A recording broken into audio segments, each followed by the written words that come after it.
আজ আমি আপনাদের চিকেন কিমা বানিয়ে দেখাবো। আমি কিরকম করে চিকেন কিমা বানাই সেটা দেখাবো। এখানে নিয়েছি পেঁয়াজ, রসুন, এক টুকরো আদা, 3টে কাঁচা লঙ্কা, একটা টমেটো। এগুলো একটা পেস্ট বানিয়ে নেব। গ্যাসে একটা কড়াই বসিয়ে দিয়েছি, গ্যাসটা জ্বালিয়ে দিয়েছি। দিয়ে দেব সর্ষের তেল। পেস্ট বানিয়ে নিয়ে চলে এসেছি। আর এখানে ফোড়নে দেব একটা তেজপাতা আর একটা শুকনো লঙ্কা, গোটা গরম মশলা আর জিরে। আমার অল্প পরিমাণে চিকেন কিমা আছে, তাই আমি অল্প অল্প করে সব কিছু দেব। ফোড়নটা ভাজা হয়ে গেছে, খুব সুন্দর একটা সেন্ট বেরিয়েছে। এই সময় আমি এই পেস্টটা দিয়ে দেব এর মধ্যে।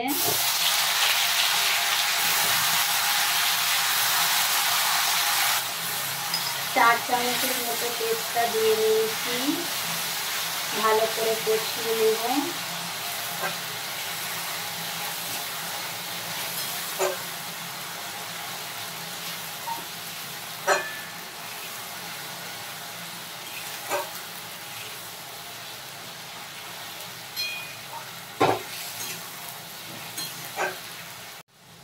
এই সময় পরিমাণ মতো নুন দিয়ে দেব।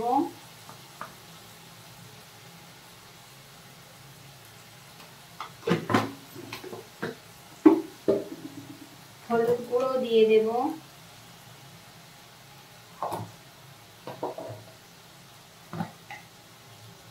পরিমাণ মতো ধনে গুঁড়ো দিয়ে দেব।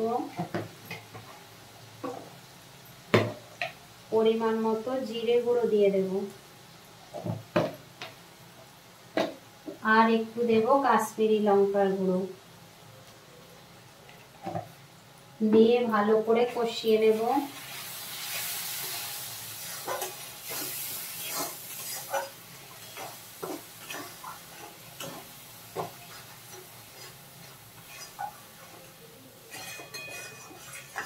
কষানো হয়ে গেছে, মশলার থেকে তেল ছেড়ে আসছে।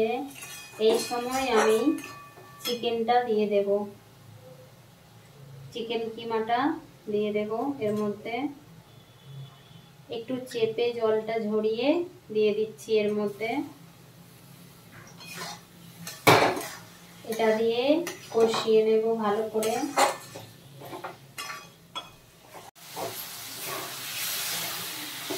আমি যেরকম করে বানাচ্ছি সেরকম করে একবার বানিয়ে দেখবেন, খেতে কিন্তু খুব সুন্দর হয়। ভাত, রুটি, লুচি, পরোটা সবের সঙ্গেই খাওয়া যায় এরকম চিকেন কিমা থাকলে।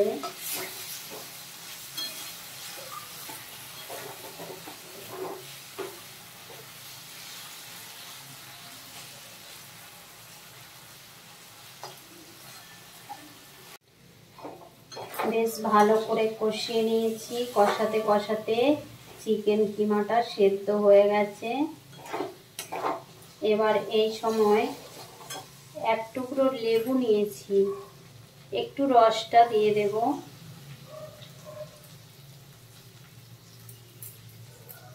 একটু দিয়ে দিয়েছি, আবার একটু কষিয়ে নেব।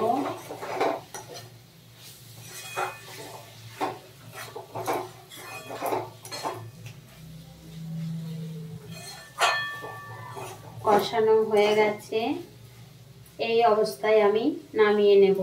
আমার চিকেন কিমা রেডি হয়ে গেছে। এবার গ্যাসটা অফ করে নামিয়ে নেব। চিকেন কিমা আমার রেডি হয়ে গেছে, লাল লাল ঝাল ঝাল চিকেন কিমা। প্লিজ আমার ভিডিওটা যদি আপনাদের ভালো লেগে থাকে তাহলে লাইক, শেয়ার, সাবস্ক্রাইব, কমেন্ট করবেন।